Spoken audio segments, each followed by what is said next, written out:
할렐루야. 저희 4부 예배에 나오신 모든 성도님들을 진심으로 환영합니다.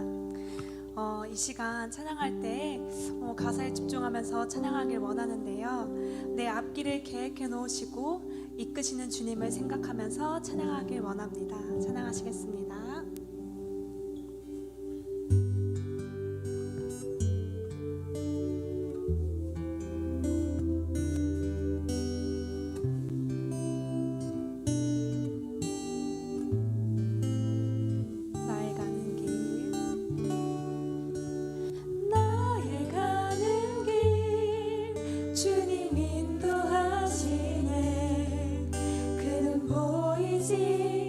않아도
시간 괜찮으신 분들은 자리에 일어나서 나를 이끄시는 주님을 찬양하기 원합니다.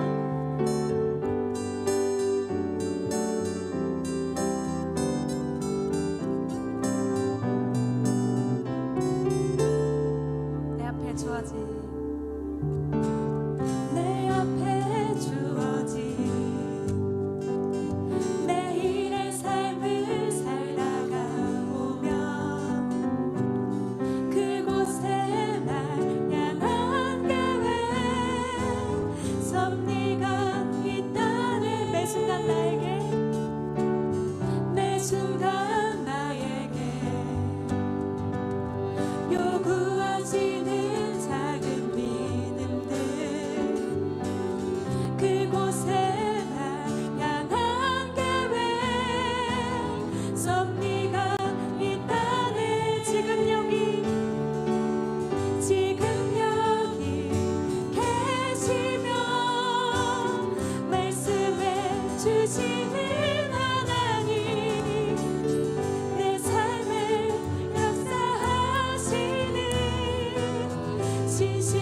구하시는 작은 믿음들 그곳에 나 향한 계획 섭리가 있다네 지금 여기 계시며 말씀해 주시는 하나님 내 삶에 역사하시는 신실한 나의 하나님 지금 여기 계시며 말씀해 주시는 하나님 내 삶에 역사하시는 신실한 나의 하나님은 변함이 없는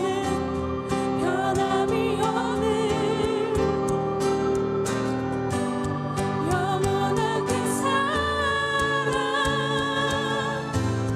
어두운 내 삶에 빛으로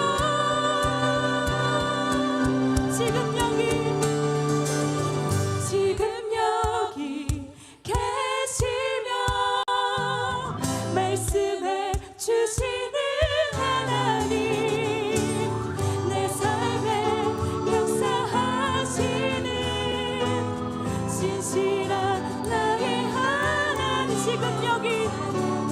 지금 여기 계시며 말씀해 주시는 하나님 내 삶에 역사하시는 신실한 다시 한번 고백하시겠습니다. 지금 여기 계시며 말씀해 주시는 하나님 내 삶에 역사하시는 신실한 나의 신실한 나의 하나님 신실한 나의 하나님을 찬양해 영광의 주인 되신 주님께 영광의 박수 돌려드리겠습니다.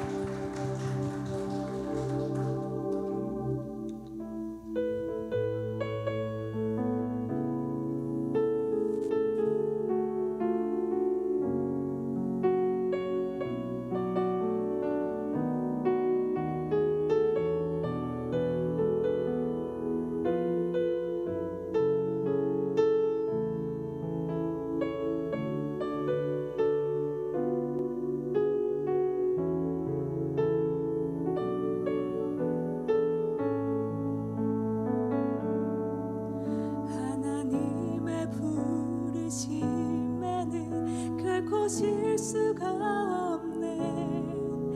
내가 이 자리에 선 것도 주의 부르심이라. 하나님의 부르심에는 결코 실수가 없네. 나를 부르신 하나님의 신실하심을 믿네. 다시 저부터 찬양하시겠습니다. 하나님의 부르심에는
신실하심을 믿네. 작은 나를 부르신 뜻을 작은 나를 부르신 뜻을 나는 알 수 없지만 오직 감사와 순종으로 주의 길을 가리라. 때로 내가 연약해져도 주님 날 도우시니 주의 놀라운 그 계획을 나는 믿으며 살리. 날 부르신 뜻 내 생각보다 크고 날 향한 계획 나의 지혜로 측량 못하나 가장 좋은 길로 가장 완전한 길로 오늘도 날 이끄시니. 날 부르신 뜻 내 생각보다 크고 날 향한 계획 나의 지혜로 측량 못하나 가장 좋은 길로 가장 완전한 길로 오늘도 날 이끌. 다시 한번 고백하시겠습니다. 날 부르신 뜻 내 생각보다 크고 날 향한 계획 나의 지혜로 측량 못하나 가장 좋은 길로 가장 완전한 길로 오늘도 날 이끄시. 모든 영광과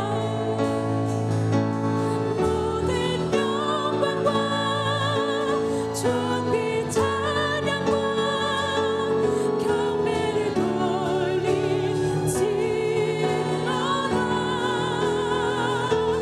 모든 영광과 존귀 찬양과 경배를 돌리지어다.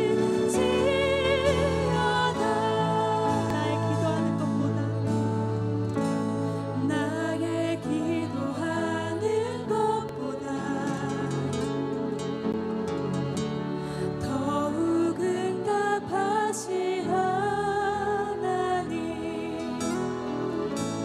나의 생각하는 것보다 더욱 이루시는 하나님. 우리 가운데 역사하신 능력대로 우리들의 간구함이 넘치도록 능히 하신 주. 모든 영광과 존귀 찬양과 경배를 돌리지어다. 모든 영광과 존귀 찬양과 경배를 돌리지. 다시 한번 고백하시겠습니다. 모든 영광과 존귀 찬양과 경배를 돌리지어다.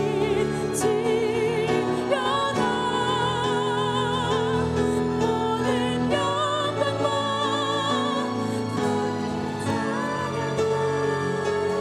경배를 돌리지. 다시 한번 고백하시겠습니다. 모든 영광과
기도하기 원합니다.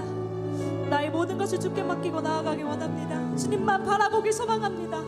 온전히 주님만 바라보고 나아갈 때 주님이 주시는 그 은혜를 누리며 나아갈 수 있는 믿음을 달라고 기도하기 원합니다. 기도하시겠습니다. 온전히 주님만을 바라볼 수 있도록 도와주시고 온전히 주님만을 집중하며 나아갈 수 있도록 도와주시옵소서. 어떤 상황에서도 주님을 의지하며 나아갈 수 있는 믿음을 허락해 주시고 온전히 주님을 바라보며 도와주시옵소서.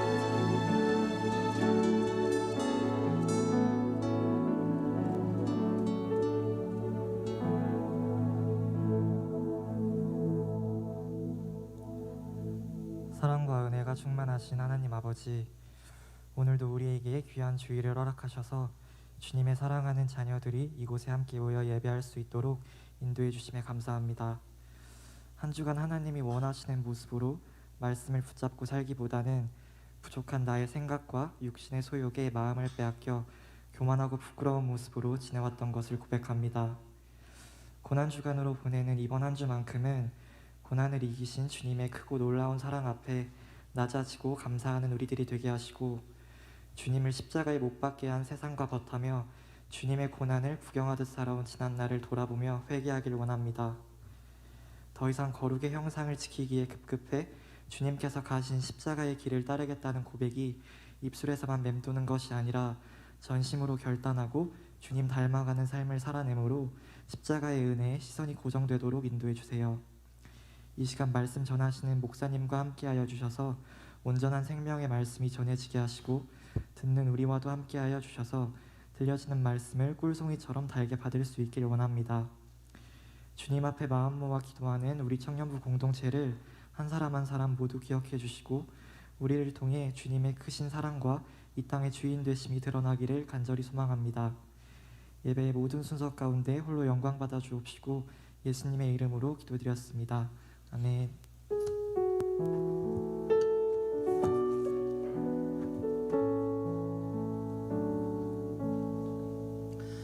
네, 오늘 하나님께서 우리에게 주시는 말씀은 룻기서 2장 1절에서 7절 말씀입니다.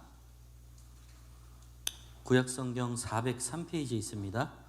룻기서 2장 1절에서 7절 말씀입니다.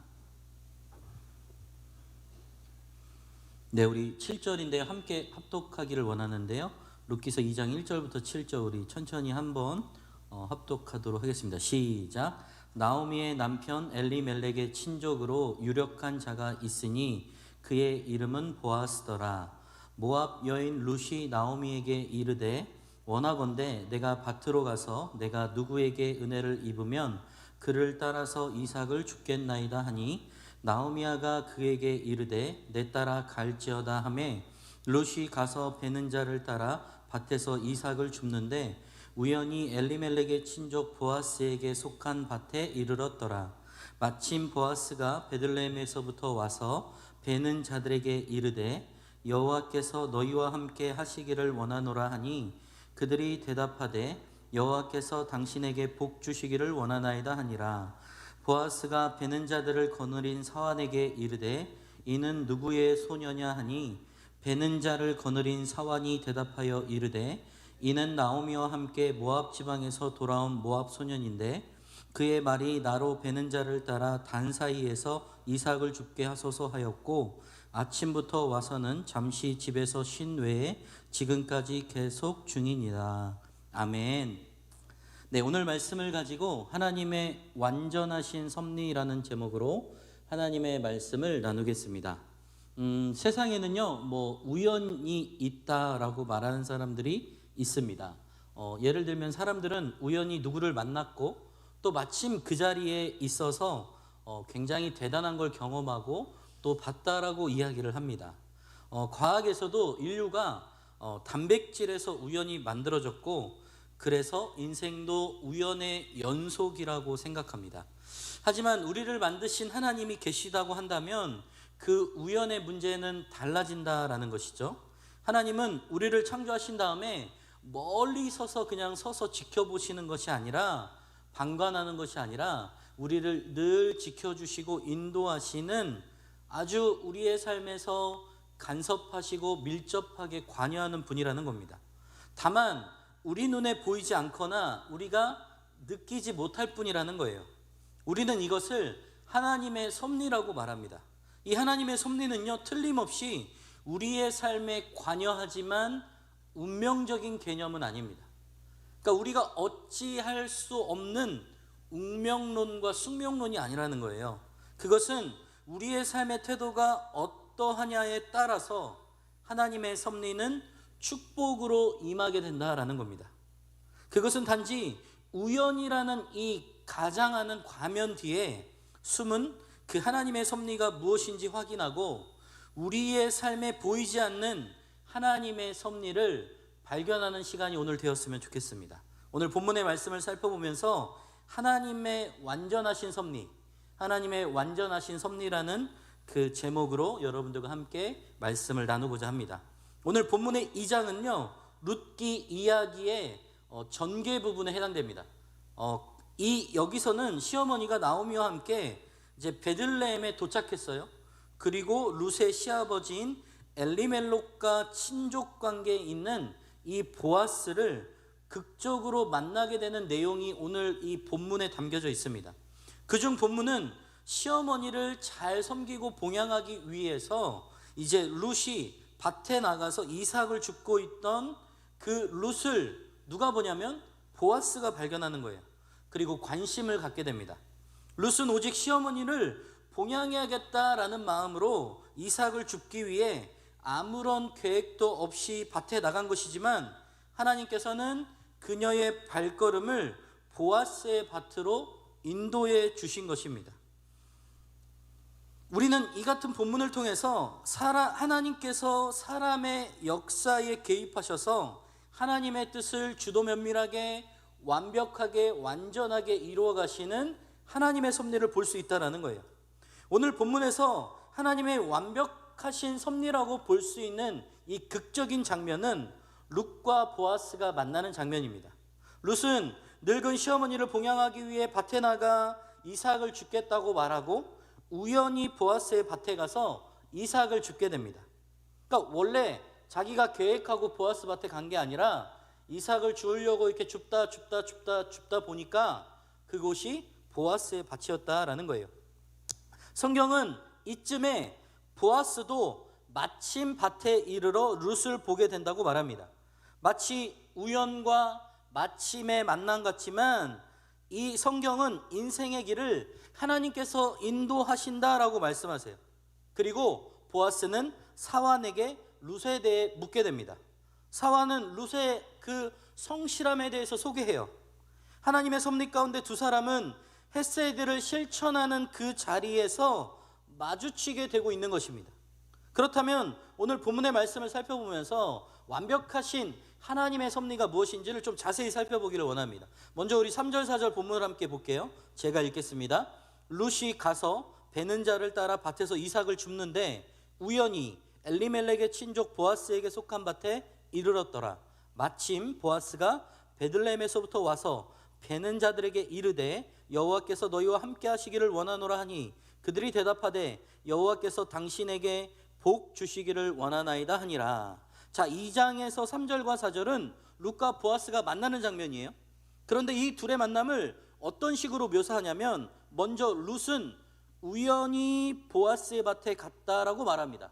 그리고 보아스는 마침 자기 밭으로 왔다라고 말해요.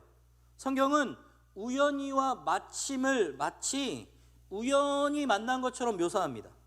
그런데 여러분, 룻과 보아스의 만남이 우연이라고 말할 수 있을까요? 여러분들의 생각은 어떠세요? 이거는 정말 마치 드라마처럼 우연히 만난 거다, 우연히 그렇게 된 거다라고 이야기할 수 있을 것입니다. 그런데 이 질문에 답할 수 있는 성경 구절이 있는데요, 잠언 16장 9절에 하나님께서 이렇게 말씀하세요. 사람이 마음으로 자기의 길을 계획할지라도 그 걸음을 인도하시는 이는 여호와이시니라. 뭐라고 말씀하세요? 사람이 계획하고 또 생각하고 또 완벽하게 무언가를 한다 할지라도 그 걸음을 인도하시는 분은 여호와이시다라고 말씀하고 있어요. 그렇다면 이들의 만남은 결코 우연이 아니라 하나님의 섭리 가운데 만난 것이라고 해도 과언이 아니라는 거예요. 필연이라는 거예요.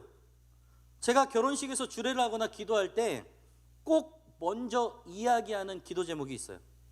하나님, 오늘 이 신랑과 신부가 우연히 만난 것 같지만 하나님의 완벽하신 섭리 가운데 만나게 하시고 이렇게 결혼 예식을 하게 하신 줄 믿습니다. 이 결혼 예식 가운데 하나님께서 친히 주관하여 주셔서 이 두 사람의 가정을 이루는 시작을 축복하여 주옵소서. 꼭 놓치지 않고 제가 기도하는 제목이에요. 여기 있는 분들의 결혼식에 가서 꼭 기도하고 싶은 마음이 이 마음이에요. 여러분들에게 분명한 하나님의 반쪽, 하나님이 계획하신 그 사람들이 있는데 그 사람을 우연히 만나는 게 아니라 하나님의 완벽하신 섭리와 계획 가운데 만날 뿐만 아니라 하나님께서 그 두 사람의 가정의 시작의 축복을 함께 하시고 친히 인도하신다라는 것을 제가 기도했다라는 것이죠. 너무 신기한 것이요, 우연인 것 같지만 이 세상에는 우연이 없다라는 거예요. 하나님의 완벽하신 섭리만이 존재한다라는 거예요. 3절을 보면 룻이 이삭 빼는 자를 따라다니며 이삭을 주었던 밭이 우연히 엘리멜렉의 친족인 보아스에 속한 밭이라고 말해요. 여기서 우연이라는 것은 물론 룻의 관점에서 그렇다라는 거예요. 즉 룻의 입장에 본다면 자신의 계획이나 의도와는 상관이 없이 일어난 일이기 때문에 우연이라고 할 수 있지만 실제로는 룻으로 하여금 보아스를 만난 복된 삶을 살 뿐만 아니라 다윗과 예수 그리스도의 육신적 조상이 되게 하시려는 하나님의 특별하신 계획과 섭리에 의해서 이루어진 일이라고 우리는 알 수 있다는 거예요. 그래서 이것은 결코 우연이 아니라는 겁니다. 사실 하나님께서 창조하시고 주관하시는 이 세상에는 우연이라는 것은 없다라는 거예요. 사람의 눈으로 보기에는 아무런 원인도 없이 그야말로 우연히 일어나는 것처럼 보이는 일들도 사실은 하나님의 오묘하신 계획과 섭리 가운데 나타나고 있다라는 겁니다. 따라서 우연이란 바로 하나님의 오묘하신 섭리 가운데 사람의 입장에서 다르게 부르는 것이라는 거예요. 아람 사람과의 전쟁에서 이름 모를 사람이 우연히 쏜 화살에 맞아 죽은 이스라엘 왕 아합을 한번 볼까요? 그의 죽음은요, 이미 선지자 미가야에 의해서 분명히 예언되었습니다. 그런데도 그가 이름 모를 사람이 우연히 쏜 화살에 죽었다고 해서 그의 죽음을 우연이라고 말할 수 있을까요? 아니라는 거예요. 결코 그럴 수 없다라는 거예요. 그의 죽음은 분명히 하나님의 오묘하신 섭리에 의해 이루어진 필연이었다라는 겁니다. 또 여러분들이 잘 아는 요나, 니느웨로 가라는 하나님의 명령을 어기고 다시스로 도망하려고 했어요. 그 요나의 경우 어떻습니까? 욥바에 내려갔을 때 마침 다시스로 가는 배를 만났다라고 이야기하는데 이거는 우연이라고 할 수 없다라는 거예요. 이것 역시 결코 우연이라 할 수 없이 그것은 바로 요나로 하여금 인간이 그 어디로 도망친다고 할지라도 하나님의 낯을 피할 수 없다라는 사실을 깨닫기 위한 하나님의 섭리였다라는 거예요. 이를 보듯이 우리 인생에는 우연이 결코 없다라는 거예요. 그것은 오직 오묘하신 하나님의 섭리를 일컫는 또 다른 이름이라는 겁니다. 따라서 성도는 자신에게 닥치는 이름이라는 거예요.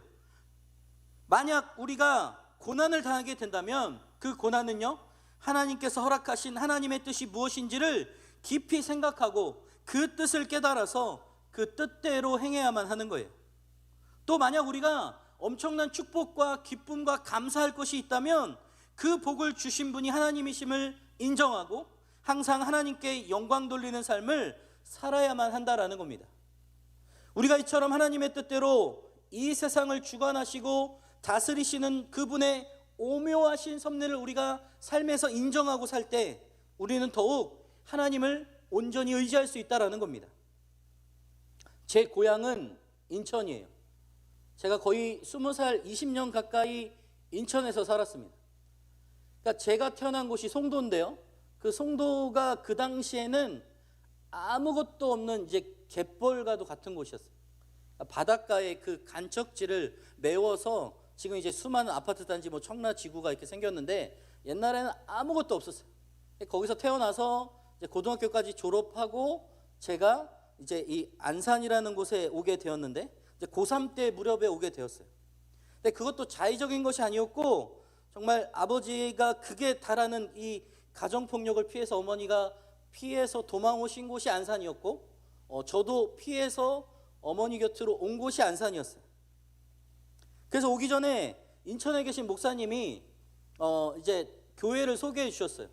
안산에는 이런 교회가 있으니 그곳에 가서 신앙생활을 잘 하고 또 어려운 것이 있으면 나한테 부탁을 해라 라고 이야기를 해서 제가 처음에 갔던 고3 때 갔던 교회가 이제 안산에 있는 제일교회라는 곳이었어요. 거기서 예배를 드리고 또 이렇게 말씀을 듣고 나오는데 마음에 뭔가 이렇게 좀 뭔가 평안함이 안 들고 좀 아쉬움이 들고 막 그런 마음이 있었어요. 그 당시에. 그래서 이제 교회에 나와서 이렇게 터벅터벅 걸어가는데 교회에 나와서 이렇게 쭉 이렇게 뭐 지금으로 우리 이 3번 쪽에 이제 비유하자면 이제 중심상가 비슷한 곳으로 이제 제가 이제 쭉 걸어가기 시작했습니다. 그러니까 이제 상가가 많은 곳으로 이제 걸어가는데 걸어가는 중에 이제 왼쪽 편에 교회가 하나 있는데 그 교회에서 들려오는 찬양 소리가 너무 은혜가 되는 거예요. 오늘 특별히 제가 찬양 이렇게 같이 하면서 참 은혜가 많이 됐는데 가사가 참 많이 은혜가 되는 것 같아요. 하나님의 섭리에 관한 이 부분에 대해서 오늘 제가 참 은혜를 받았는데 그것처럼 지나가는데 그 찬양 소리가 너무 은혜가 돼서 그냥 저도 모르게 그 교회로 이렇게 들어갔어요. 들어가서 이렇게 쭉 올라가서 앉아봤는데 마침 청년부 예배였어요. 그때도 2시 예배였는데 오후 2시 예배였어요. 주일날. 그래서 예배를 드리고 찬양을 하는데 너무 은혜가 돼서 예배 드리고 가야 되겠다 싶어서 그냥 몰래 뒤에 앉아서 이제 예배를 드리고 또 은혜를 받고 돌아갔는데 그곳이 바로 안산 동산교회였어요. 제가 처음 청년부 예배를 드렸던 곳이었어요. 너무 웃긴 게요. 그곳에서 제 아내를 만났고 또 그곳에서 비전과 꿈을 받고 또 사역을 하게 되었고 또 목사 안수를 받고 이렇게 사역을 하고 있고 여러분들 가운데 이렇게 있습니다. 동산교회에서 김인종 목사님이 저에게 많은 도전과 비전과 꿈을 주셨는데 그분과 또 친한 이기동 목사님의 교회에 와서 이렇게 여러분들과 사역을 하고 있는 거예요. 되게 우연인 것 같아요. 정말 이게 무슨 그런 일이 있나라는 생각할 정도로 지금 생각해보면 참 신기한 거예요. 그런데 지금 돌아보면 모든 것이 하나님의 은혜였고 완벽하신 하나님의 섭리 가운데 하나의 오차도 없이 진행되었음을 분명히 알 수 있다라는 거예요. 제가 우연히 걸어가지 않았다면, 제가 우연히 들려오는 교회의 찬양 소리를 듣지 않았다면 지금의 아내를 못 만날 수도 있고 지금의 저의 그 첫째 아들, 둘째 아들을 볼 수도 없었을 거예요. 정말 하나님의 계획은요, 정말 놀랄만한 완벽하신 섭리 가운데 있다라는 것을 우리가 꼭 기억했으면 좋겠습니다. 우리가 정말 이것을 믿고 평소에 하루하루 최선을 다하고 우리의 삶에서 온전히 나아간다면 하나님께서 완벽하신 섭리 가운데 분명히 우리의 삶을 인도해 주신다라는 거예요. 바라기는 여러분들의 삶이 하나님의 주권 가운데 있고 하나님이 지금도 살아계셔서 여러분들의 삶을 인도하신다라는 이 섭리의 사실을 인정하시며 살아가는 여러분 되시기를 주님의 이름으로 축원합니다. 본문의 1절과 3절을 다시 한번 볼게요. 자, 1절은 이렇게 말해요. 나오미의 남편 엘리멜렉의 친족으로 유력한 자가 있으니 그의 이름은 보아스더라. 3절입니다. 룻이 가서 베는 자를 따라 밭에서 이삭을 줍는데 우연히 엘리멜렉의 친족 보아스에게 속한 밭에 이르렀더라. 자, 1절 3절에 뭐라고 이야기하냐면요, 장차 고엘의 역할을 하게 될 보아스를 친족 정도로 소개합니다. 그런데 실제로 보아스보다 앞선 고엘이 따로 있었어요. 이 사실은 운명적인 개념의 섭리가 아니라는 거예요. 그것은 고엘이기 때문에 보아스를 만난 것이 아니라 더 가까운 고엘이 있었습니다. 하나님의 섭리는 운명적이라기보다는 각 개인의 어떤 삶의 자세를 취하는가에 따라서 변하는 개념이라고 우리는 이해해야 돼요. 그래서 섭리는 운명적인 게 아닙니다. 1절과 3절에서는 보아스를 엘리멜렉의 친족이라고 반복해서 소개해요. 히브리어에서 가족 부양에 책임이 있는 친족을 고엘이라고 합니다. 그러니까 가족을 부양할 수 있는, 책임질 수 있는 친족의 개념을 고엘이라고 하는 거예요. 그러니까 예를 들면 제가 이제 누구랑 결혼을 했어요. 근데 그 남편이 뭔가 이제 지금 여기 이 나오미의 상황처럼 갑자기 사고로 죽게 되었어요. 그러면 제일 가까운 친족이 그 가정을 책임져야 하는 그런 제도가 있었는데 그게 바로 고엘이라는 거예요. 그런데 오늘 본문에 이 보아스가 가장 가까운 친족 고엘이 아니라 더 가까운 친족 고엘이 있었다라는 거예요. 그러면 이건 성경은 뭘 말하는 걸까요? 하나님이 분명히 보아스를 만나게 하는 계획 가운데 섭리가 있다라는 것을 우리가 알 수 있다라는 거죠. 그것은 고엘이라서 만난 것이 아니라, 이것은 하나님의 섭리가 운명적으로 정해진 것이 아니라, 성경은 하나님의 섭리는 운명적인 것이 아니라 그 사람의 삶으로 결정되어 간다라는 것을 보여주고 있는 것입니다. 그러면 하나님의 섭리 가운데 보아스를 만나게 되는 룻은 어떤 태도를 보일까요? 우리 2절과 7절을 볼게요. 먼저 2절 제가 읽어보겠습니다.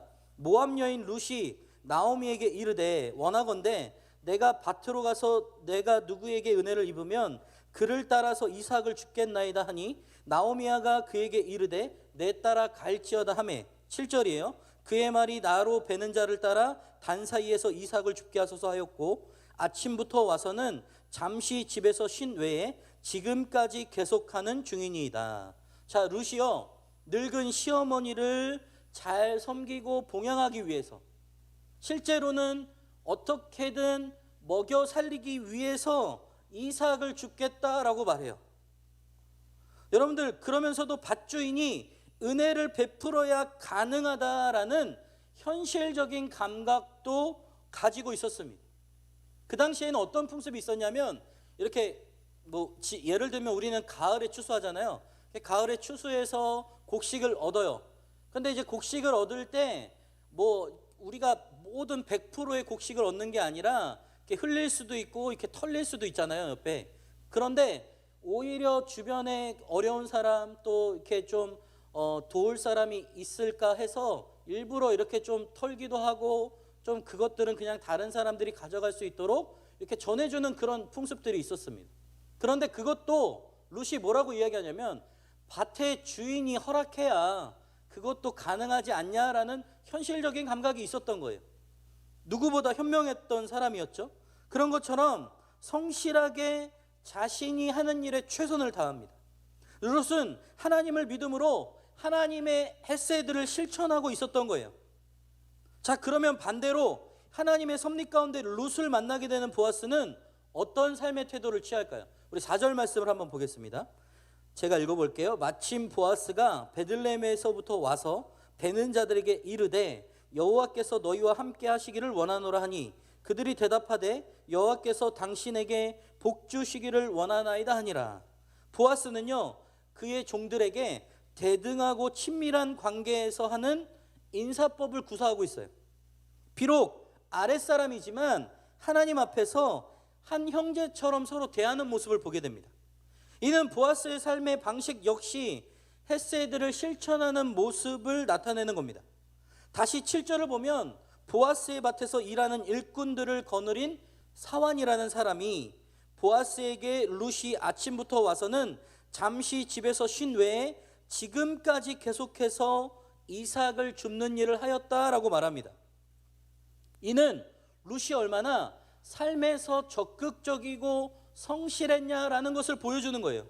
즉 룻은 비록 남의 밭에서 이삭을 줍는 하찮은 일을 했지만 그런 일을 해야만 하는 자신의 처지를 비관하거나 부정적으로 생각하지 않고 오히려 그런 일을 통하여서라도 자신의 생계를 꾸리며 시어머니 나오미를 봉양할 수 있다는 것에 감사하며 최선을 다해 이삭을 주었다라는 거예요.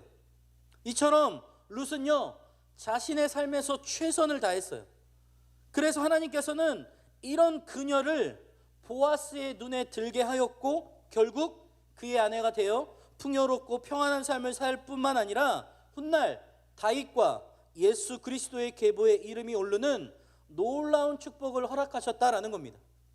이처럼 자신의 삶에 최선을 다하는 자가 하나님의 축복을 받을 수 있다라는 거예요. 이것이 하나님께서 정하신 법칙이에요. 우리 속담에도 이런 말이 있어요. 하늘은 스스로 돕는 자를 돕는다. 그런 말이 있듯이 자신에게 주어진 삶에 최선을 다하지 않으면서 하나님의 도우심을 바라는 사람이 있다면 그것은 하나님의 뜻을 모르는 어리석은 사람이라는 거예요. 예수 그리스도의 달란트 비유에 등장하는 종들을 한번 볼까요?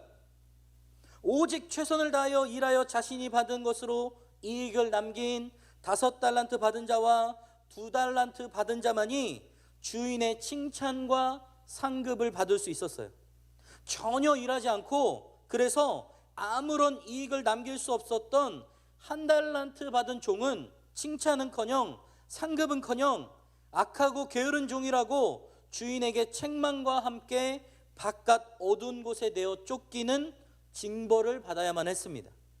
사랑하는 여러분, 제가 여러분들에게 늘 이야기하는 것이지만 아무런 일을 하지 않으면 아무런 일도 일어나지 않아요. 자신의 삶에 최선을 다하는 자만이 하나님께 도우심과 축복을 얻을 수 있다는 거예요. 자기의 주어진 삶에 최선을 다하지 않고 그 삶을 낭비하는 자들은 결코 하나님께서 그 어떤 도우심도 축복도 얻을 수 없을 뿐만 아니라 오히려 책망과 징계를 받을 수밖에 없다라는 겁니다. 그러므로 여러분이 여러분들의 삶에서 언제나 최선을 다하여 살아가는 믿음의 성실한 그리스도인 되시기를 주님의 이름으로 축원합니다. 여러분, 하나님의 섭리인 이 축복이 운명적인 것이 아니라면 도대체 어떤 사람에게 하나님께서 관여하는 것일까요? 하나님의 섭리는 우리를 향한 축복이에요. 은혜예요. 하나님은 당신의 헤세드를 실천하는 자에게 관여하시고 동일한 헤세드로 축복하세요. 우리의 삶이 하나님의 헤세드를 실천하는 방식을 취하면 우리의 인생도 보아스와 룻과 같이 하나님의 섭리 가운데 축복받게 된다라는 거예요. 비록 우리의 삶에 우연이라는 얼굴을 쓰고 있을지라도 하나님께서는 분명히 하나님의 섭리 가운데 우리를 축복의 자리로 인도하실 것이라는 겁니다. 바라기는 그 축복을 놓치지 않는 여러분들 되시기를 주님의 이름으로 축원합니다. 세상적으로 볼 때요, 장차 결혼하게 될 이 둘의 만남은 어떤 만남인 것 같아요?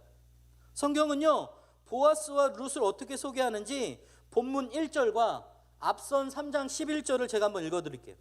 먼저 1절입니다. 오늘 1절. 나오미의 남편 엘리멜렉의 친족으로 유력한 자가 있으니 그의 이름은 보아스더라. 3장 11절입니다. 그리고 이제 내 딸아 두려워하지 말라. 내가 내 말대로 내게 행하리라. 내가 현숙한 여자인 줄 알고 나의 성읍 백성이 다 아느니라. 자, 세상적으로 볼 때 이 둘의 만남은요, 어울리지 않는 만남, 뭔가 격이 다른 만남. 그러니까 드라마에서 보면은 굉장히 가난한 여자와 굉장히 풍족한 남자가 결혼하는데 그것도 신분이 어때요? 이방 여인이고 또 과부와의 만남이에요. 하지만 성경은 이 둘을 동일하게 유력한이라고 보아스를 설명하고 또 룻을 현숙한 자라고 소개합니다. 믿음으로 볼 때는 어떤 만남이에요? 굉장히 신앙이 좋고 출중한 사람들의 만남이야. 신앙 좋고 출중한 남자와 여자의 만남. 우리가 하나님의 헤세드를 실천하는 삶을 살면 그것이 우리를 믿음의 정말 좋은 사람과 출중한 자로 만들 뿐만 아니라 그런 이들끼리 끌리게 하시고 함께 만나게 하시는 하나님의 섭리가 있다라는 거예요. 그래서 하나님께서 베풀어 주신 헤세드를 우리의 삶에서 실천하는 것이 우리의 삶의 방향이 되어야 됩니다. 그러면 보이지 않지만 이 하나님의 축복된 섭리 속에서 우리의 인생도 가고 있음을 깨달을 수 있다라는 거예요. 이를 위해 우리는 하나님께서 우리에게 베푸신 헤세드를 기억할 뿐만 아니라 헤세드를 형제와 자매에게 실천하고 나누는 구체적인 삶을 살아야 된다라는 거예요. 우리를 출중하게 만드는 것은요, 스펙이나 학벌이나 외모가 아니라는 거예요. 우리의 삶의 방향이 하나님의 헤세드를 실천하느냐 실천하지 않느냐로 그것이 구분되어질 수 있다는 거예요. 세상의 가치 기준을 따라 등급을 매기는 인생은 결코 출중한 인생이 될 수 없다는 거예요. 그리스도인은 주어진 환경에 감사해야 합니다. 그 안에 하나님의 섭리가 숨어 있기 때문이에요. 그리고 최선을 다해서 하나님이 주신 것을 감사하고 그 햇새들을 실천하며 살아갈 때 우리는 어떤 곳에서나 출중한 자로 여김받을 뿐만 아니라 동일하게 출중한 자를 만나는 복을 얻을 수 있다는 거예요. 사실 여러분, 그 밭에는요 룻 외에도 많은 여인들이 이삭을 줍고 있었어요. 하필 왜 룻이었을까요? 하필 왜 보아스는 룻에게 눈이 갈 수밖에 없었을까요? 이삭 줍는 일은요 아주 하찮은 일이고 부유하고 권세 있는 사람이었던 보아스가 눈여겨볼 만한 일도 아니었어요. 아니, 보아스가 다 가진 사람인데 그냥 뭐 가을거지하고 추수하고 남겨진 그 이삭 줍는 사람들에게 무슨 관심이 있었겠어요? 그런데 정말 눈여겨보고 그럼에도 불구하고 이처럼 룻이 이 보아스의 눈에 뜰 수 있었던 것은 그녀의 열심과 믿음과 삶의 그 모습을 통해서 내면적인 또 성품적인 또 그의 마음 가운데 있었던 그 믿음의 근면성과 성실성들과 신앙성이 분명히 드러났기 때문이에요. 이미 보아스는요 룻에 대해서 어느 정도 소문을 듣고 알고 있었어요. 여러분들 보세요. 어떤 처지예요? 나오미라는 시어머니가 정말 불쌍한 처지에 있었던 사람이었죠. 그런데 세상 사람들이 생각할 때 룻이라는 사람이 이미 정말 헤어져도 아무 문제 없는, 뭐 아들이 살아있는 것도 아니고 또 아들이 이렇게 사별을 했고 시어머니를 모셔야 할 그런 이유와 그 어떤 원인도 없었는데도 불구하고 어머니 나오미가 있는 이 베들레헴 땅으로 굳이 와서 그 어머니를 봉양하고 이삭 줍는 하찮은 일이 자기에게는 그렇게 하찮은 일로 여기지 않고 어머니를 봉양하고 섬기고 믿음을 지켰던 그 두 여자의 이야기의 스토리는 이미 온 동네방네 다 알고 있었을 거예요. 저 사람들이 그 사람이라며? 맞아. 정말 그 힘들고 어려운 일이 있다가 정말 빈털터리로 이 베들레헴에 와서 살고 있는데 아이고 근데 얼마나 이렇게 어려운지 그 룻이라는 그 며느리가 그 어머니 봉양한다고 이삭을 주어가지고 그것을 어머니를 봉양한다고 그러네. 아이고 그런 사람이 있어? 정말 대단하다. 어떻게 그럴 수 있어? 라고 이미 소문이 날 대로 난 거죠. 사랑하는 여러분, 사울을 보면요 어떤 부분이 있냐면 사울이 성경에서 뭐라고 이야기하냐면 외모가 굉장히 출중한 사람이라고 말합니다. 이스라엘 사람 중에 그와 짝할 만한 사람이 없다고 할 만큼 준수한 외모를 가졌다라고 표현해요. 그리고 이스라엘을 다스리는 이스라엘의 초대왕이라는 누구보다 높은 지위를 갖고 있었어요. 사울 왕은 남부러울 게 없는 사람이었어요. 그런데 그러한 외모와 지위가 결코 그에게 경솔하고 탐욕적인 성품을 가려줄 수 없었습니다. 그래서 사람들은 그러한 외모와 지위에도 불구하고 사람들은 사무엘과 다윗을 더욱 인정하고 따랐고 또한 한낱 자신의 신하 중 한 사람에 불과하였던 다윗을 두려워하고 그를 어떻게든 없애버리려고 그 겁에 질려 있었던 사람이 바로 사울이었어요. 반면에 여러분 요셉을 보면 어때요? 비록 형들에게 팔려 애굽의 노예가 되었지만 심지어 모함을 받아서 감옥에 갇히는 신세가 되었지만 그는 신앙과 성품, 하나님의 도우심으로 인하여서 그 누구에게도 노예와 같은 취급을 받지 않았어요. 오히려 그의 성품과 됨됨이를 애굽왕 바로에게까지 인정을 받아서 결국 애굽 땅을 다스리는 총리가 되었습니다.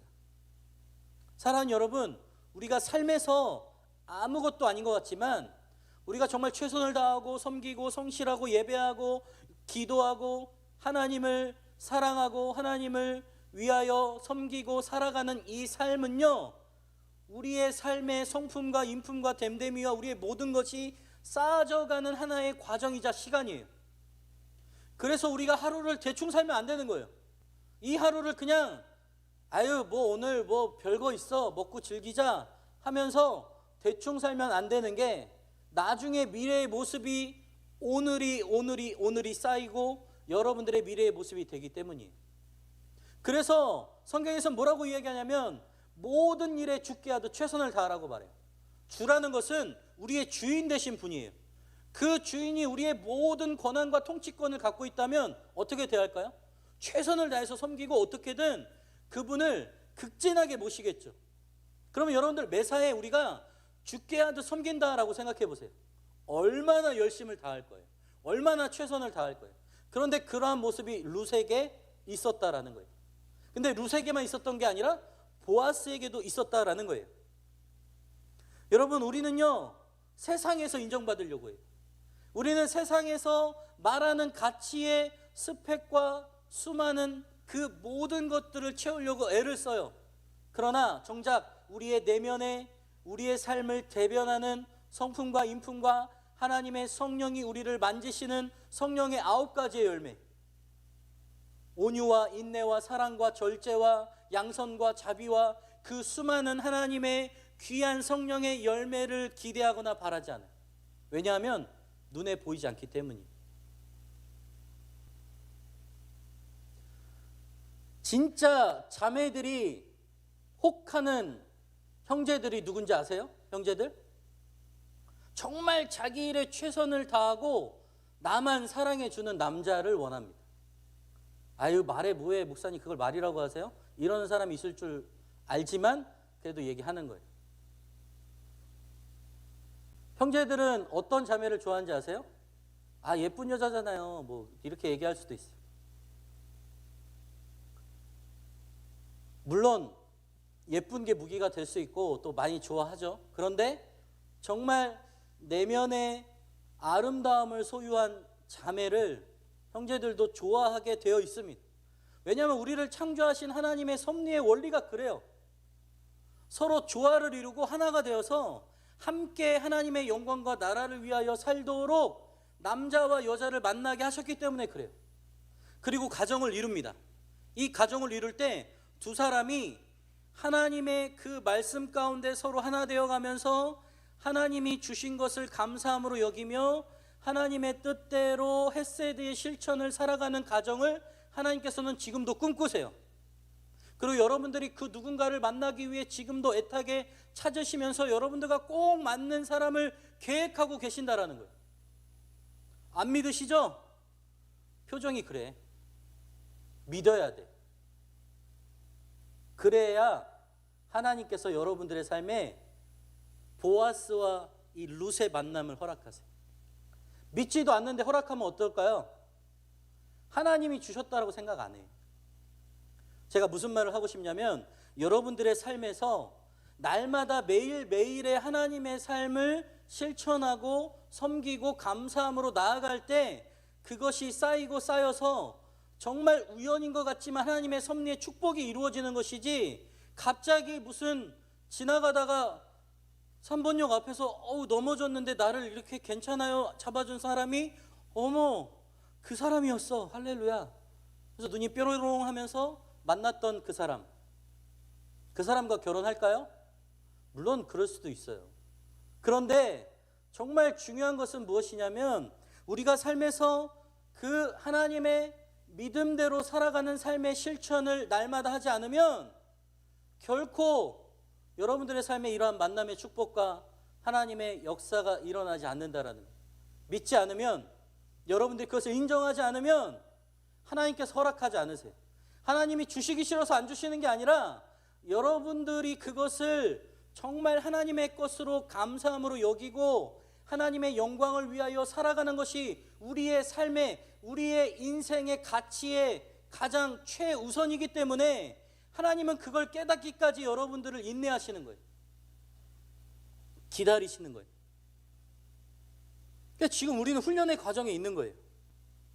제가 지난 한 주간 많은 청년들을 만나고 이런저런 얘기를 하고 대화를 나누면서 참 마음이 너무 아팠어요. 속이 너무 상하기도 하고 기도도 많이 하고 울기도 많이 했습니다.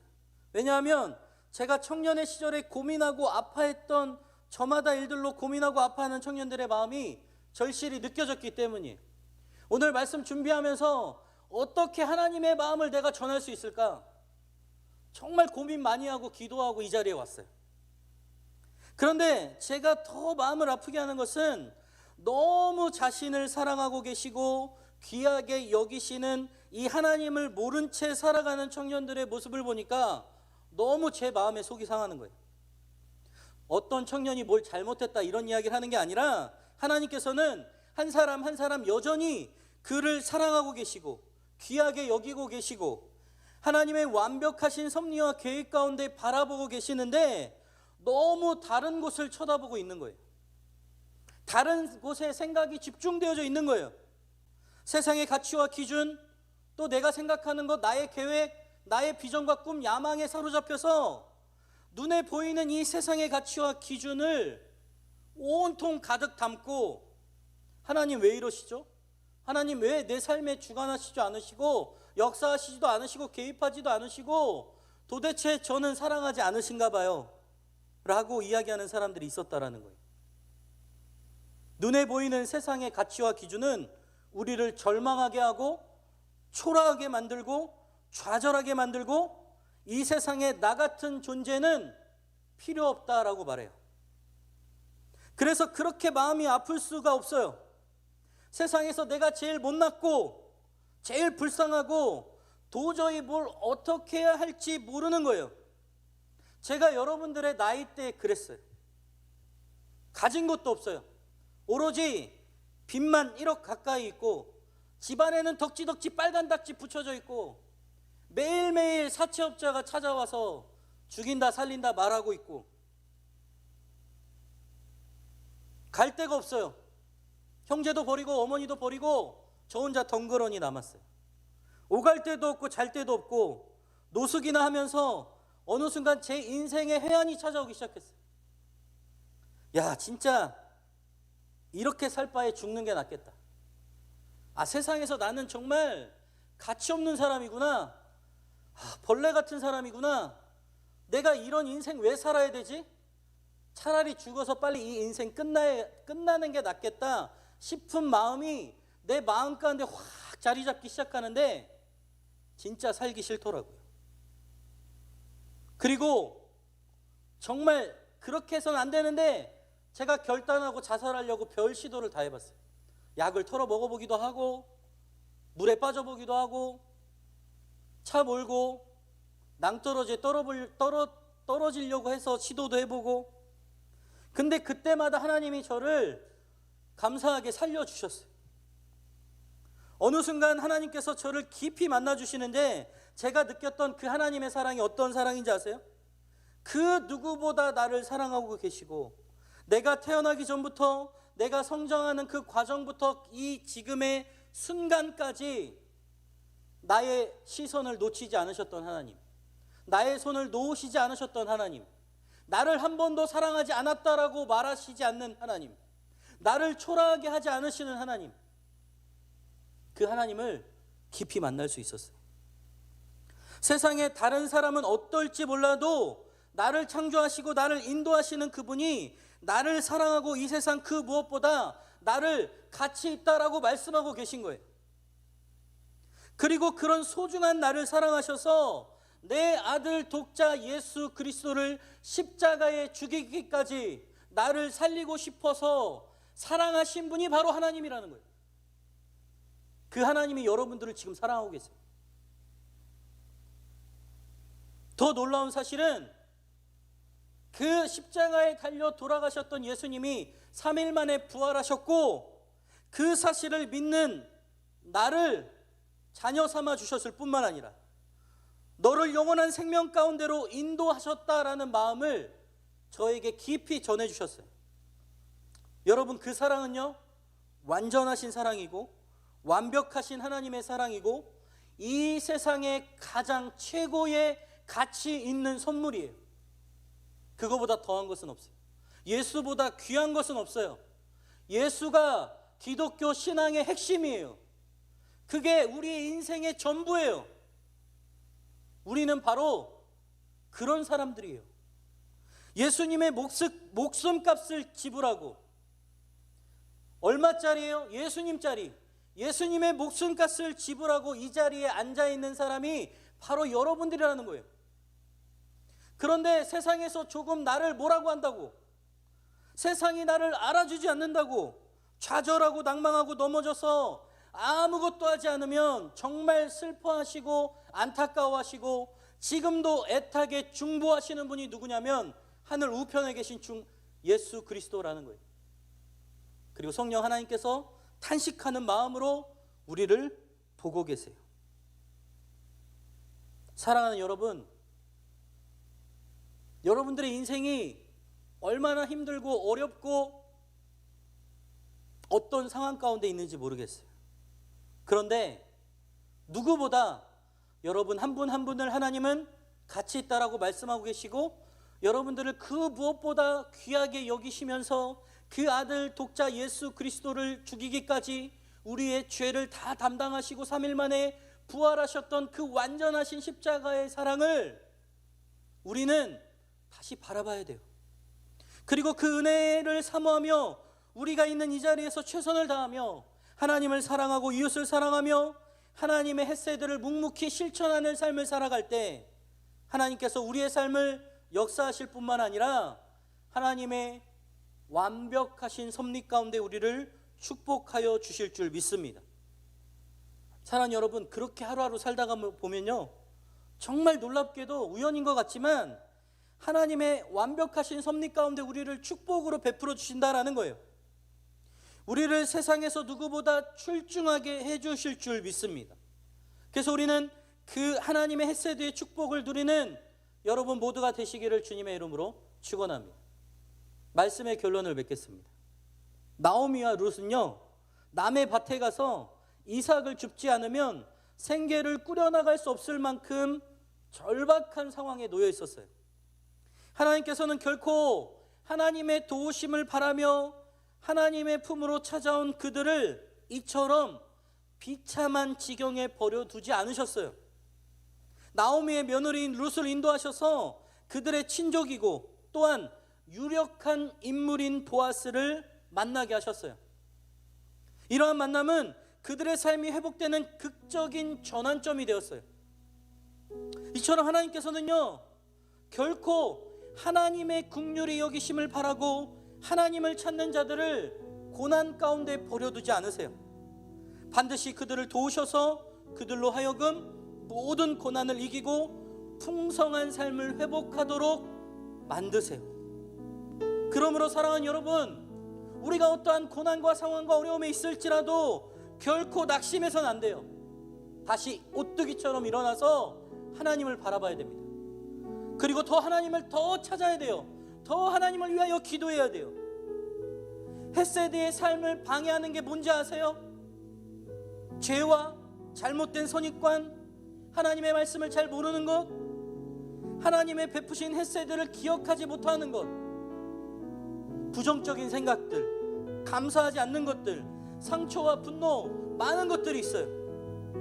그러나 여러분, 오늘 우리가 기도할 때 하나님, 우리가 삶에서 우리의 햇세드의 축복을 방해하는 이 수많은 장애가 되는 것들을 주님 앞에 내려놓습니다. 주님, 나를 깨끗게 하여 주시고 하나님의 햇세드의 축복을 허락하여 주옵소서. 그렇게 결단함으로 나아가시는 여러분들 되셨으면 좋겠어요. 사랑하는 여러분, 뭐부터 해야 될지 모르겠어요? 정말 앞이 보이지 않아요? 안개와 같아요? 룻이 뭐부터 했죠? 자기가 할 수 있는 최선을 다했어요. 이삭 줍는 거요, 아무것도 아닐 수 있고 어떻게 보면 세상 말로 쪽팔릴 수 있어요. 그런데 그것을 마다하지 않고 그는 믿음으로 이삭을 주우며 시어머니를 어떻게든 봉양하고 믿음으로 살려고 애를 썼어요. 그 삶이 반전의 만남으로 하나님께서 역사하세요. 보아스를 만나게 하시고 그 보아스를 통해서 하나님의 은혜와 긍휼이 베풀어질 뿐만 아니라 더 놀라운 축복은 보아스가 이새를 낳고 이새가 다윗을 낳고 다윗의 족보에 예수 그리스도가 탄생하시는 귀한 하나님의 축복의 족보로 하나님께서 역사에 가십니다. 사랑하는 여러분, 여러분들의 삶을 하나님께서 지금도 바라보고 계시고 붙잡고 계시고 어떻게든 좋은 것을 주시려고 막 안달이 나셨어요.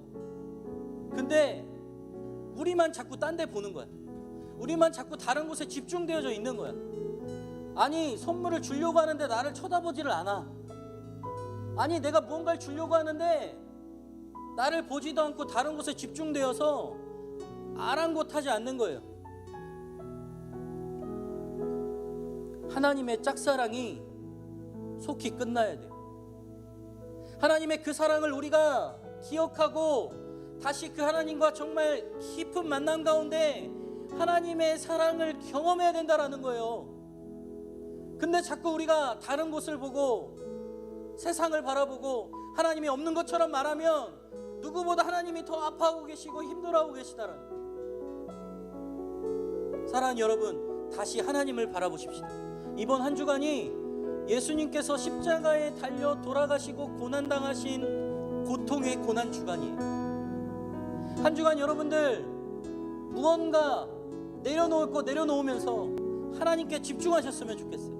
그리고 그 하나님이 주시는 축복이 무엇인지를 깊이 생각해보고 오늘 보아스와 룻이 만나는 반전의 축복을 허락하셨던 것처럼 여러분들이 그러한 하나님의 은혜의 축복을 누리는 하나님의 완전하신 주님의 자녀들 되시기를 주님의 이름으로 축원합니다. 이 시간 함께 찬양하며 나아가기를 원하는데요, 정말 우리가 기억할 것은, 정말 우리가 붙잡아야 될 것은 예수 그리스도의 사랑인 줄 믿습니다. 우리가 정말 예수 그리스도의 십자가의 보혈의 피를 힘입어 주의 보좌로 나아가고 주님의 헤세드를 실천하는 삶을 살아갈 때에 하나님께서 우리의 삶을 축복으로 인도하여 주실 줄 믿습니다. 우리 함께 찬양하며 기도함으로 나아가겠습니다. 예수의 피를 힘입어 주의 보좌로 나아갈 때에 함께 찬양합니다.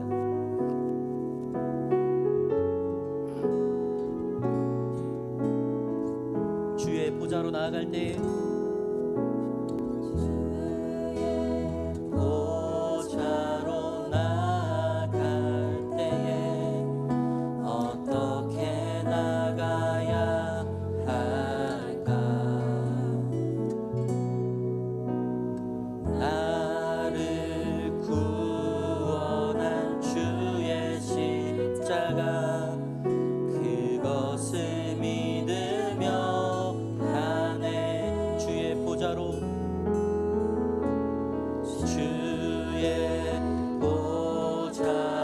나아갈 때에 나 여전히 부족하나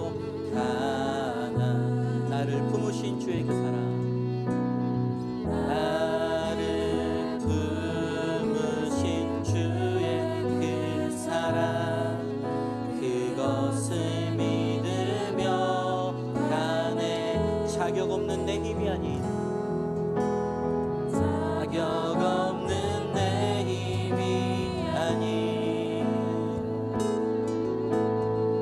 오직 예수님의 보혈로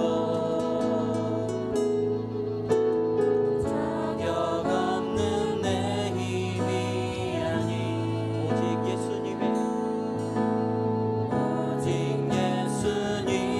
보혈로 십자가의 보혈 십자가의 보혈 완전하신 사랑 힘입어 나아갑니다. 십자가의 보혈 완전하신 사랑 힘입어 예배하 십자가의 보혈 십자가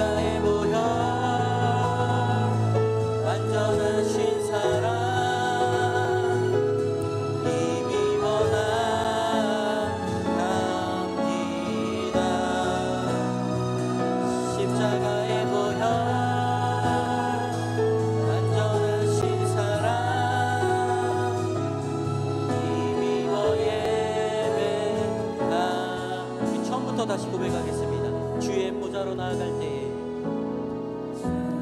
주의 보좌로 나아갈 때에 어떻게 나가야 할까? 나를 구원한 주의 십자가 그것을 믿으며 가네. 주의 보좌로 나아갈 때에 나 여전히 부족하나. 나를 품으신 주의 그 사랑 그것을 믿으며 가네. 자격 없는 내 힘이 아니 오직 예수님의 보혈로 자격 없는 내 힘이 아니 오직 예수님의 보혈로 십자가의 보혈 십자가의 보혈 완전하신 사랑 힘입어 나아갑니다.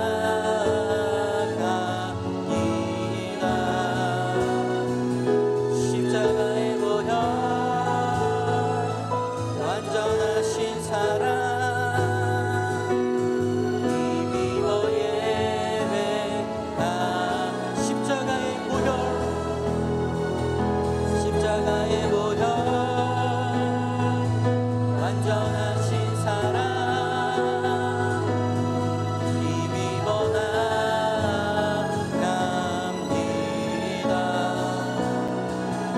십자가의 보혈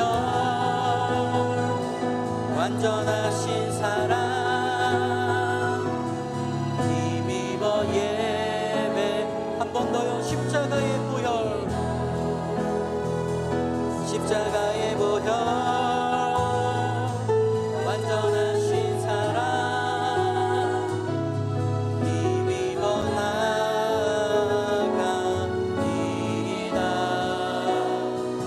십자가의 보혈 완전하신 사랑 힘입어 예배합니다. 사랑하는 여러분, 이 시간 함께 기도하면 좋겠습니다. 하나님께서는 여전히 우리를 사랑하고 계세요. 그리고 우리를 인도하고 계시고 그 하나님의 완벽하신 섭리와 완전하신 섭리를 우리가 놓치지 않아야 합니다. 하나님의 주권을 인정하고 세상이 아닌 하나님을 바라보며 우리가 믿음으로 나아가야 돼요. 하나님은 지금도 우리와 눈을 마주치고자 우리를 계속해서 바라보고 계세요. 하나님, 우리가 주님의 시선을 놓치지 않겠습니다. 주님과의 주파수를 놓치지 않겠습니다. 믿음으로 주님을 바라보겠습니다. 우리 주님 이름 한번 부르고 기도하겠습니다. 주여,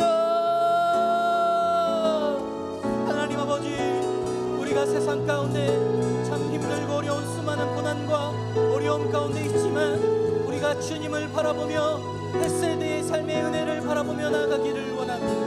하나님, 우리를 붙잡아 주셔서 하나님의 사랑과 하나님의 은혜와 하나님의 완벽하시고 완전하신 섭리를 우리가 놓치지 않게 하여 주옵소서.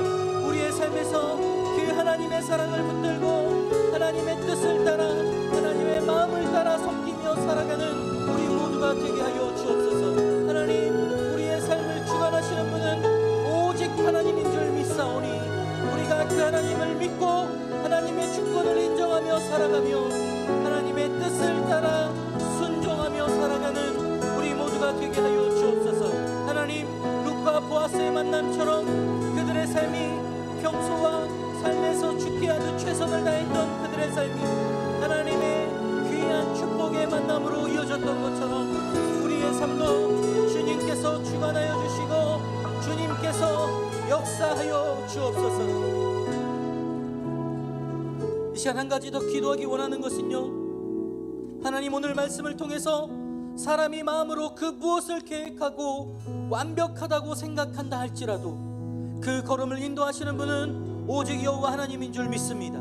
지금은 보이지 않고 안개와 같은 인생이라 할지라도 하나님의 완전하신 섭리가 있는 줄 믿사오니 그 은혜를 믿으며 헷세드의 삶을 살아가는 우리의 삶이 되게 하여 주옵소서.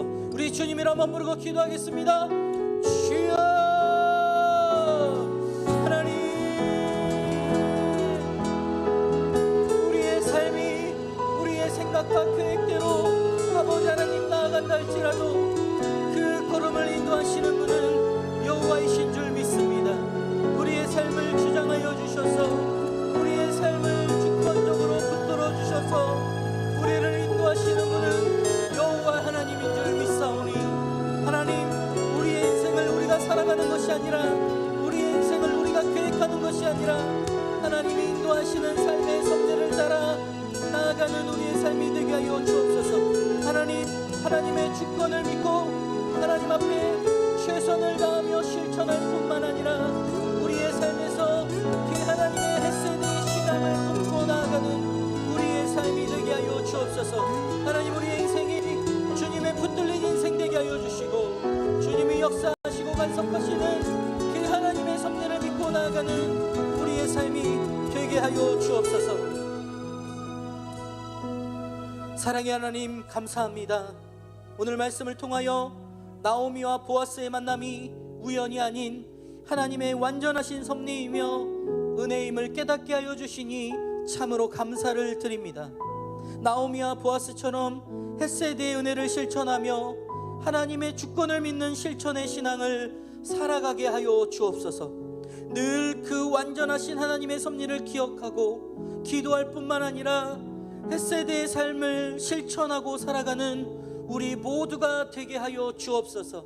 날마다 우리의 걸음을 인도하시고 우리를 붙잡는 그 하나님의 축복을 놓치지 않게 하여 주옵소서. 모든 것을 감사드리며 예수님의 이름으로 기도합니다. 아멘. 시간 찬양하시면서 준비하신 예물 드리겠습니다.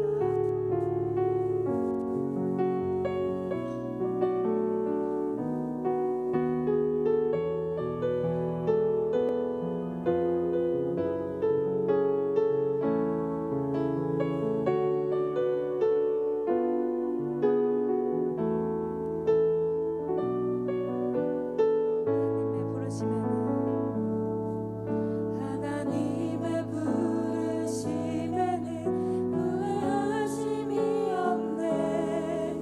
내가 이 자리에 선 것도 주의 부르심이라. 하나님의 부르심에는 결코 실수가 없네.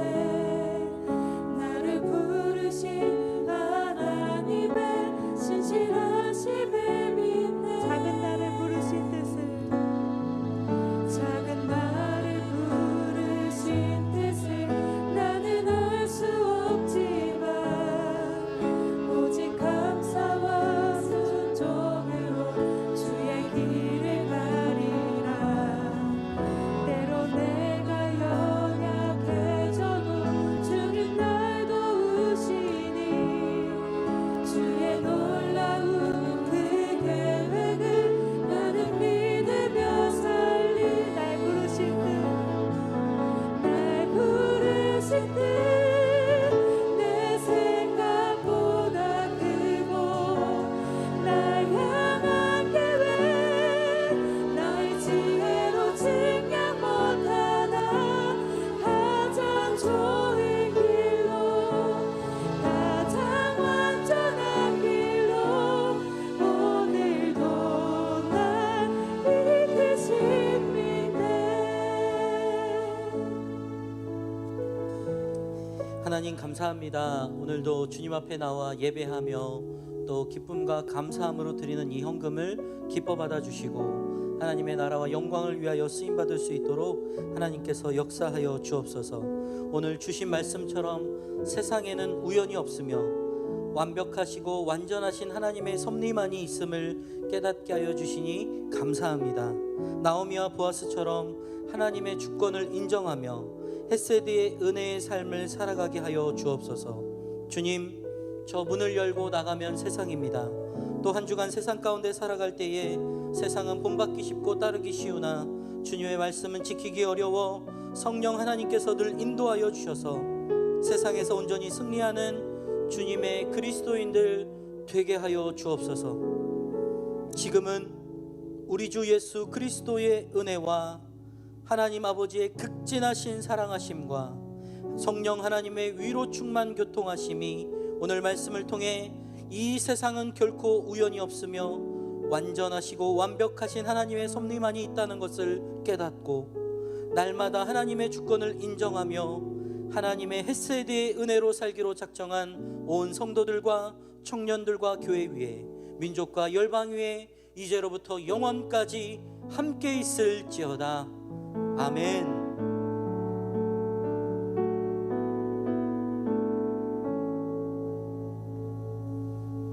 네, 예배가 마쳤습니다. 네, 이 시간 이후에는 청년부 광고와 또 사랑의 상자 나눔 시간인데요. 먼저 사랑의 상자 네, 시간이 있습니다. 네, 이은희 간사님. 네.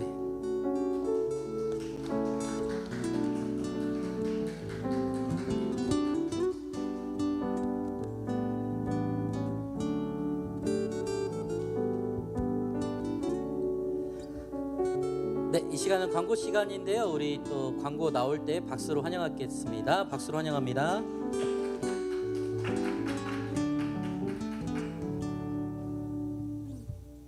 네, 광고 시작하겠습니다. 청년부 예배가 온라인 오프라인으로 진행됩니다. 발열 체크와 QR 코드 체크에 함께 해주시고요. 코로나가 빨리 종식되어서 다시 모두 함께 예배 드릴 수 있도록 기도 부탁드립니다. 계속해서 화요 기도회가 진행되고 있습니다. 줌으로 함께 하실 수 있으니까요. 저녁 8시에 많은 참여 부탁드립니다. 네, 저희 청년부가 매주 화요일에 매일 영성 집회 찬양 인도를 하게 되었습니다. 청년들 모두 함께 나와서 같이 찬양해 주시면 감사하겠고요. 네, 화요 찬양 예배팀을 모집하고 있기 때문에 리더분들께 문의해 주시면 감사하겠습니다. 매주 화요일 저녁 9시에 청년부에서 찬양 인도를 진행합니다. 8시 20분까지 교회 본당으로 모여주시고요. 의상은 상의 흰색, 하의 검정색으로 입고 와주시면 감사하겠습니다. 4월 4일은 부활주일로 지킵니다. 세례식 있을 예정이니까요. 아직 세례 안 받으신 청년분들께서는 셀리더께 문의해 주시면 감사하겠습니다. 네, 세례 대상자 교육 및 문답은 4월 3일 오후 2시에 진행될 예정이고요. 세례식은 4월 4일 주일에 진행될 예정인데 2부 예배 때 세례식 할 예정이고요. 3부 예배 때는 유아 세례 있습니다. 네, 매주 토요일 오전 10시부터 1시까지 건반 레슨이 진행됩니다. 건반을 배우고 싶은 청년분들께서는 신청해 주시면 될 것 같고요. 레슨비는 3만 원에 문의는 한예은 청년에게 부탁해 주시면 감사하겠습니다. 네, 새가족부에서 함께 섬길 팀원을 모집하고 있다고 합니다. 함께 하실 청년분들께서는 노시온 청년 또는 셀리더에게 문의해 주시면 너무너무 감사하겠고 상반기에는 여자 팀원을 모집하고 있다 하고요. 하반기에는 남자 팀원을 모집하고 있다니까 이 점 참고해서 연락해 주시면 감사하겠습니다. 네, 다음 주 대표 기도는 한예은 청년께서 해주시겠고요. 4월 예배위원은 이수진 셀, 정희석 셀에서 도와주시겠습니다. 오늘도 셀 모임은 간단하게 부탁드리고요. 근황, 간단한 말씀, 기도 제목 나눠주시면 감사하겠습니다.